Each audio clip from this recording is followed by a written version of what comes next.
the award-winning director. Pwede po ba kaming makihingi ng mensahe? Magandang hapon po. Salamat po sa pagpunta. Thank you. And again, nakita-kita na naman tayo sa Cebu. Maraming salamat sa pagsuporta sa pelikulang Malyari.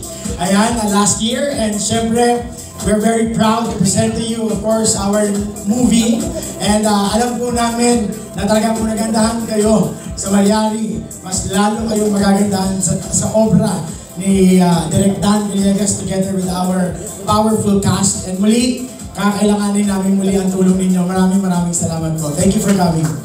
Maraming salamat po sa pagsuporta sa aming pelikula. Daghang salamat, Sir Ron Angeles. Up next! Good afternoon, Mr. Cholo. Good afternoon Cebu. Maraming salamat po sa inyong oras at binigyan niyo kami ng pagkakataon magpaliwanag. Magandang araw po.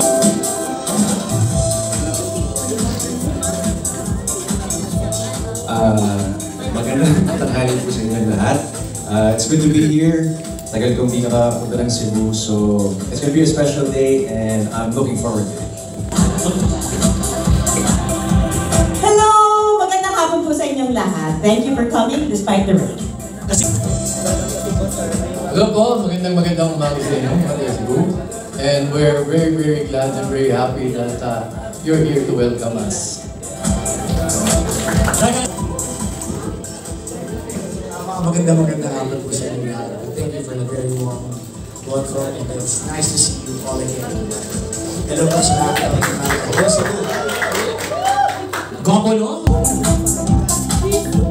Hi everyone! Magandang hapon po sa inyong lahat. It's so good to see everyone.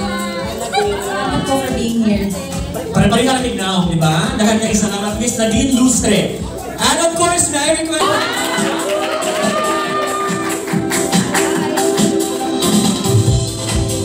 Good afternoon to everyone. Thank you very much for joining us this afternoon. Of course, we would like also to thank all the Cebuanos for the very warm welcome. Iba talagang Bisaya.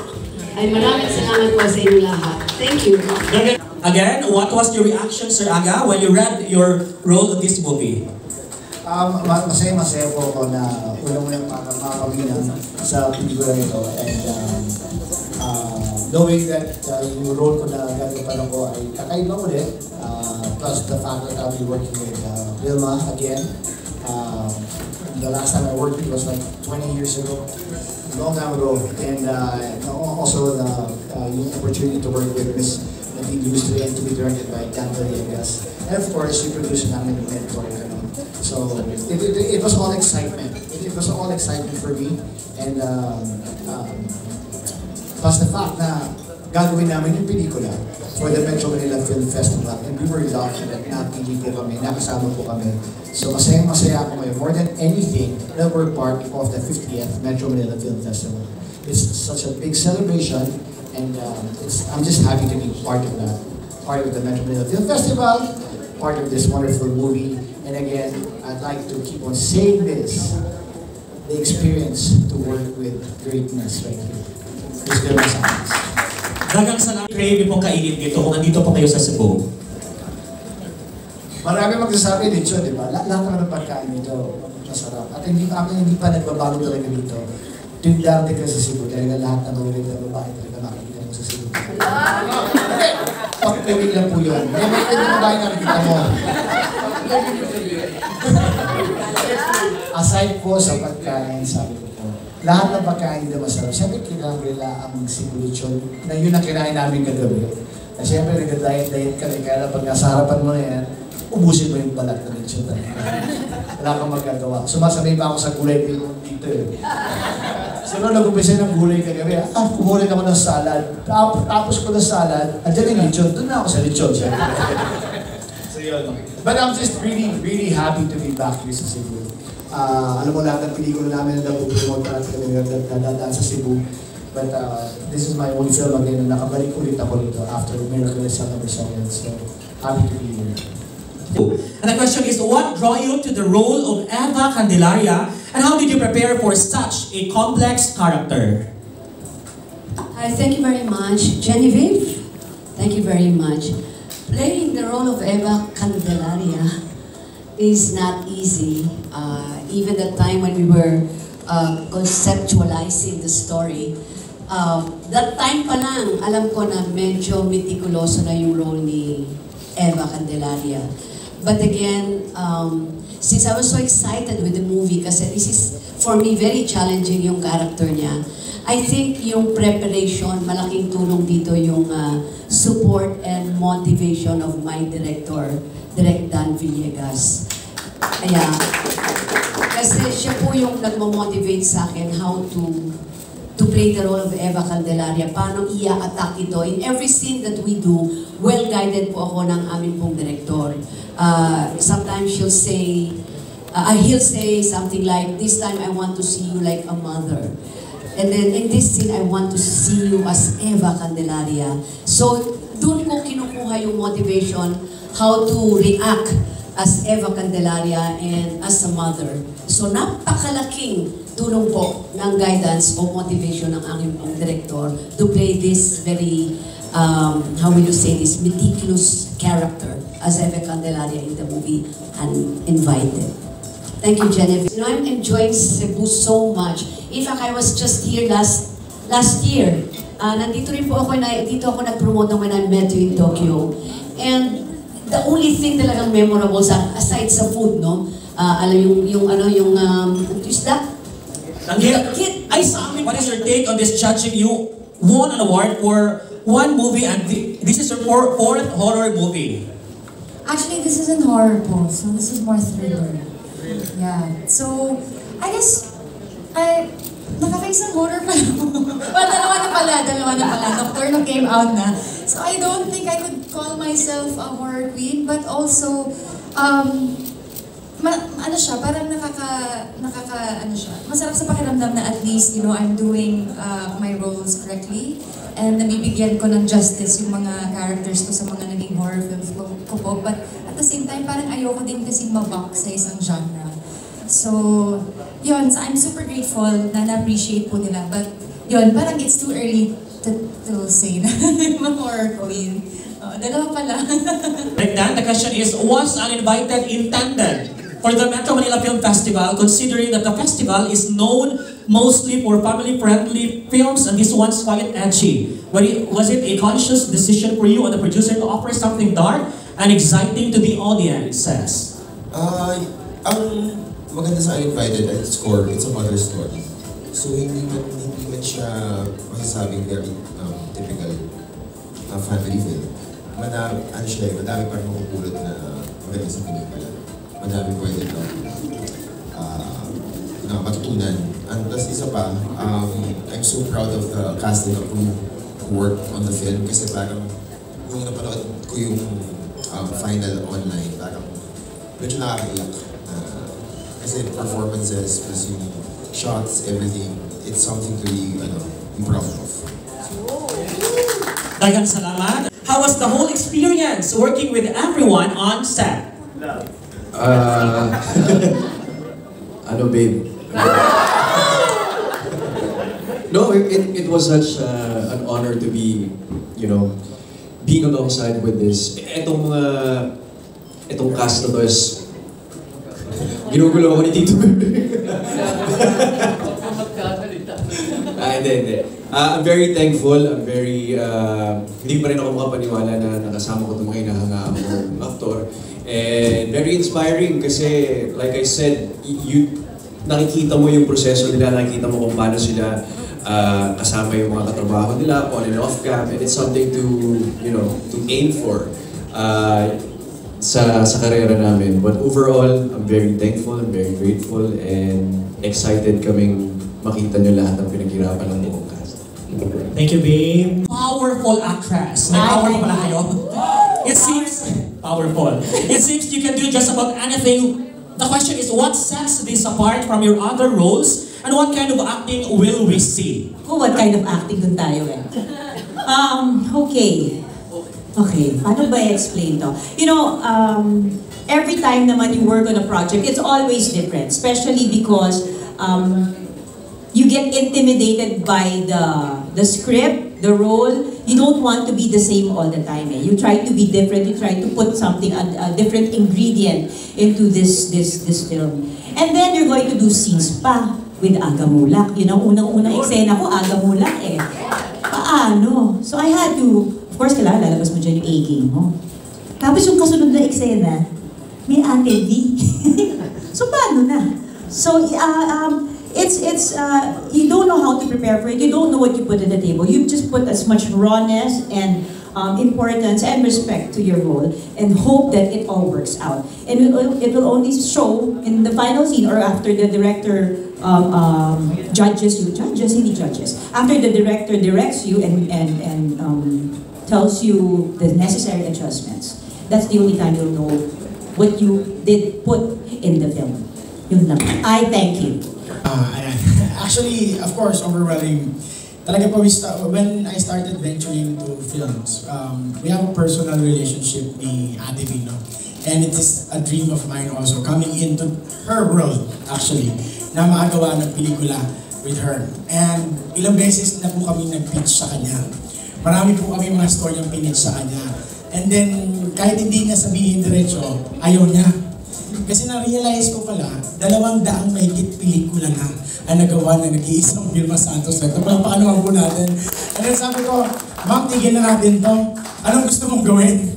Kaya actually guys, ang Uninvited is a story na concept po ni Ma'am Vilma Santos. So ito po, ayun nga, kaya sabi nga po ni Direk, even though na R16 kami, it's still a family story. Ito po ay story ng isang ina na ang ano po talaga dito is yung first time kasi gawin ng isang Vilma Santos yung ganitong tipo ng pelikula. And then kaya halos lahat sila challenge din namin ni Direk dito. And I think yesterday, the other day, pinanood namin sa first crowd namin. Mukha naman Direk, talaga namang na-pull off natin yan. Ayan. And siyempre right now, very, very excited po kami because I'm just telling you, Malyari is a great film and this one is really, really different. Ibang klase po ang tinalon. Not just the production crew. Actually po, si Direk po ay kasama po dito. Sila Direk Donette, sila Direk Irene. Kung makikita niyo, powerful cast po yan. Pero powerful din po yung crew behind. Ayan, kaya talagang very excited po na nakasama ko po si Ate V dito sa paggawa ng pelikulang to. And of course, yung naging resulta, talagang ibang klase din itong pelikula to. Very, very excited. Ayan. Sobra naman, tangos naman ang inom ko. Pero sa totoo lang po, kasi si Brian matagal ko lang pong kakilala. I mean, bata pa yan. Pero hindi ko, never in my wildest dreams na mag-venture siya sa showbiz. And definitely I'm very happy for him. Napaka-efficienting producer. Very hardworking. You know, that's no, I mean it. You know, one thing na pag meron siyang gustong gawin, hindi lip service eh. Action siya kagad. Yun ang gusto ko sa kanya. And I think sa panahon at paggawa ng pelikula, yun ang kailangan. And yun nga, totoo din po na madami siyang inilatag sa aking mga istorya. It's just, hindi naman po sa ayaw ko, pero kaya parang nagawa ko na. Parang, ibig ko lang sabihin po sa tinagal-tagal ko na sa industriya. Pero correction ha, kasi matagal na po ako, pero I started 9 years old ha. Para ko malinaw. And now that I'm 35, di ko gusto tawa mo, Nancy. Ibig ko lang sabihin, gano'n naman yung po kahaba yung naging karanasan ko sa industriyang pelikula. So, nung sinabi niya, ano na lang gusto mo? Eto sinabi ko, may gusto akong gawin. Something I think that at this point in time of my career and my age, palagay ko, ito yung pelikulang pwede pa akong ma-challenge. And nilatag ko po sa kanya yung concept ng Uninvited. It's about a mother. And it's a mother, a grieving mother. And gusto ko yung istoryang nangyayari lang ng 24 hours. So gusto ko yung makita siya ng maganda sa umpisa, pero pag pa-ending, papangit ng papangit. yung hulas na siya. It was just unfortunate that time na yun ang gusto ko, hindi ko alam yung gitna. Paano mangyayari yun? And yun na, mula po sa aming direktor na si Direk Dan Villegas, kasama po si Direk Antoinette Adaune, and Direk Irene, and of course our scriptwriter, none other than Sir Dodo Dayaw. Sila po ang nagbuo ng script with the help ng mga producers ng Mentor and Project 8. Binuo nila, nilagyan nila yung istorya ng gitna. At nung i-present po nila sa akin, oh my God. Pati na yung aming cinematographer, pati na po yung aming designer, lahat nilatag na po nila sa akin, pati magiging itsura, and at the same time, ang isang nagpa-thrill po sa akin ng napakalaki. Kaya sabi ko, shooting na tayo, ay nung malaman ko yung cast. Yung sa totoo lang po, imagine I'll be working again, sana sabi ko tanggapin niya, Aga Mulak. At tinanggap naman ni Mr. Aga Mulak. Thank you. Dahil kung hindi po, inaanak ko to sa kasali, isusuli ko yung kandila. sabi ko sa kanya sa telepono, pag ito hindi mo tinanggap, susuli ko na yung kandila sa inyo ni Shirley dahil ninang niyo ako sa kasal. Sabi na, sige, shooting na tayo. And then another excitement that I got when I learned that Nadine will be working. That will be in this movie, Uninvited. So sabi ko, oh my God, ito pa lang, parang gusto ko nang i-shooting. Because hindi po sa show business, hindi all the time, meron kang pagkakataon makasamang magagaling na aktor. Imagine we have Mylene Dizon here. I mean it. We have Tirso Cruz III. R.K. Bagatsing is here. Cholo, si Ron, and then kasama pa namin si Lotlot De Leon. Kasama pa namin si Elijah Canlas. And then also Gabby Padilla, who also played my daughter in the movie. And imagine, kasama namin si Gabby Padilla, kakapanalo lang niya ng Best Actress sa Cinemalaya. Katay si Marian. Sino pa? Baka may nakalimutan pa ako na ang gagaling. At Noni Buencamino, for cameo role lang, pero we have Noni Buencamino, Gio Alvarez, si Ketchup. Ano pa nga hanapin mo? Directed by Dan. Tatlo-tatlo po ang director namin dito. Pag may ginawa kaming eksena, di ba? Pag may ginawa kaming scene, tatlong nagbabantay ng director sa monitor. Hindi namin alam, pasado ba o hindi? Pasado ba o hindi? Another take, just ko, challenge sa amin yun mga aktor. Pero I guess when you see the finished product, I think this movie, I can say that really, all of us, we really can be proud of this Uninvited movie. Something different that we can offer our audience. So, I hope yung excitement na to maipasa namin sa inyo. Yan ang background ng movie namin, Uninvited. Actually, the uniqueness of my role came from our director. Kasi usually ako matagal na rin ako sa pelikula. Medyo matanda lang ako na isang taon kay V. 35 siya, 36 ako. Sensya na ako kami, mga artista ko minsan naman pagkasinungaling pa rin. Pero kidding aside, it was, lahat naman kami unique yung character. Pero with the guidance of the director, kasi you can only give life to a character kung maipapaliwanag sa'yo mabuti nung magdidirect sa'yo kung ano yung kinakailangan mong gawin at kung ano yung hinihingi nung pagkataong ginagampanan mo. And at the end of the day talaga, the excitement was being able to, gaya na sabi niyo, being able to work with this cast. This is really an ensemble cast that may pabalita po ako sa inyo, hindi ko biro ito totoo po. During the shooting, doon niyo makikita kung gaano katindi mag-concentrate si Miss Vilma Santos sa kanyang character na piniplay. There were times po na umaabot ng 140/90 ang blood pressure niya dahil doon sa demand po ng role na tumataas talaga ako. Kuminsan may dumating pang pagkakataon talaga natakot kami lahat dahil umabot ng 140/100. Ayan. Pero dahil lang mas pagbibigay buhay niya sa character na ginagawa niya. Talagang doon mo makikita yung pagka-professional ni Miss Vilma Santos. Now, as far as I'm concerned, ako nagpapasalamat lang ako na naging bahagi ako nitong pelikulang ito. Because it's something that, sabi nga na lahat kami, something that we can be really proud of at isang malaking karangalan na maging si director. Kanya, basta abangan niyo po, marami po kayo eksenang ikagugulat dito sa pelikulang ito. Makikita niyo. Makamulaan niyo rin siguro kung saan yung mga parting tumaas ang blood pressure ni Mr. Santos. Maraming salamat. What were the biggest challenges you faced while working with your co-stars in the Uninvited movie? Siguro po, lahat yun lahat yan talagang grabe yung pagsubok for me. Kasi kung titignan po natin yung cast, kumbaga ako po yung pinakabata dito. Ako po yung pinakabago. And I mean, in experience, showbiz po, syempre, kumbaga ilang dekada na or ilang taon na po. Ako po yung pinakabago. Napunta tayo sa edad dito. Problema ba kayo sa... Hindi ka naman. Kasi meron pinakabata, may matanda. Parang Sorry. Hindi po, ang gusto ko lang sabihin kasi, as Ron, I can't really imagine na makaka-work yung mga dati ko lang pinapanood. So, yun po yung... Ganun pa rin to. Nakakasakit ka na. Di ko Kaya yun, dahil pinapanood kayo ng dekada. Masyado kasing seryoso eh. Kasi di ko pa binabanggit yung papa ko, yung mama ko. Kaya yun po, yung pressure talaga sa akin that time talagang sobrang hirap, sobrang bigat. Tapos nung first day ko, nakita agad ni Direk Dan na parang talagang kinakabahan ako. Especially kasi ako po 6 na team. So, nag-usap kami ni Direk Dan, sabi niya sa akin na, bro, talagang kinakabahan ka. Chillax ka lang. Then sinabi niya na kung kinakabahan ka, mas kinakabahan sila. So, lahat po kami sa set, kabado.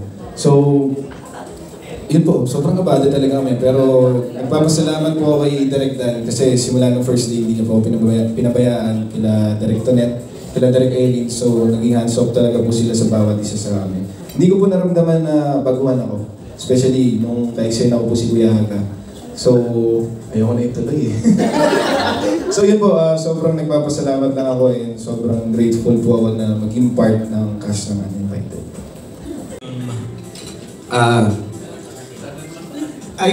I was well guided by our director, no, Dan Villegas. Nung look test pa lang, nagbigay na siya ng specific details of homeworks and kung paano atake ang dapat namin i-atake sa bawat karakter na ginagampanan po namin. So, sana nakatulong direct, pero kinabahan ako ng sobra nung prepared lahat ng mga binigay na details and mga specifications ng aming characters. So, we were guided well. Ayun po. Naguguluhan po kayo sa character ko dito. Hindi nyo alam kung antagonist siya or protagonist. No? But seriously, I think nung kinukwento po sa akin nila direct, nung nag-pitch pa lang po sila, sobrang na-excite na po ako sa project. Kasi nga, unang-una sa lahat, yung mga makakasama ko po, sobrang bigatin ng mga artista. So hindi pa sila tapos mag-pitch. Sabi ko kay na direct game na. Game na po, okay na. Kahit hindi na tapusin. But na-excite po ako.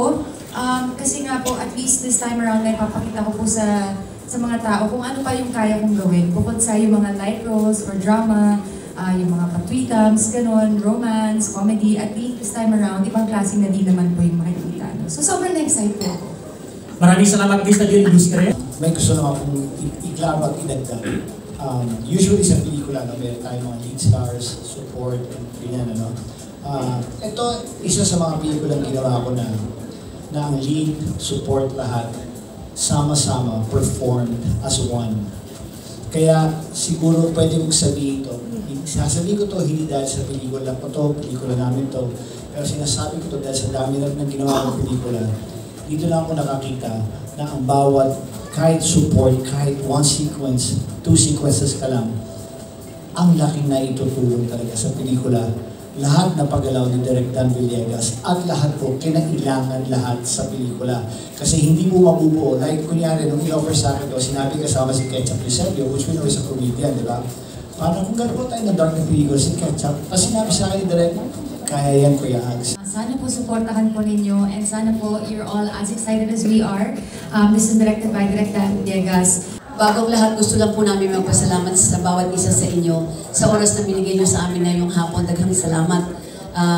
Sana ihiling din po kami na tulungan nyo po kami i-promote yung pelikulang ito kasi yung pelikulang Uninvited ay isang pelikula na aming pong ipinagmamalaki.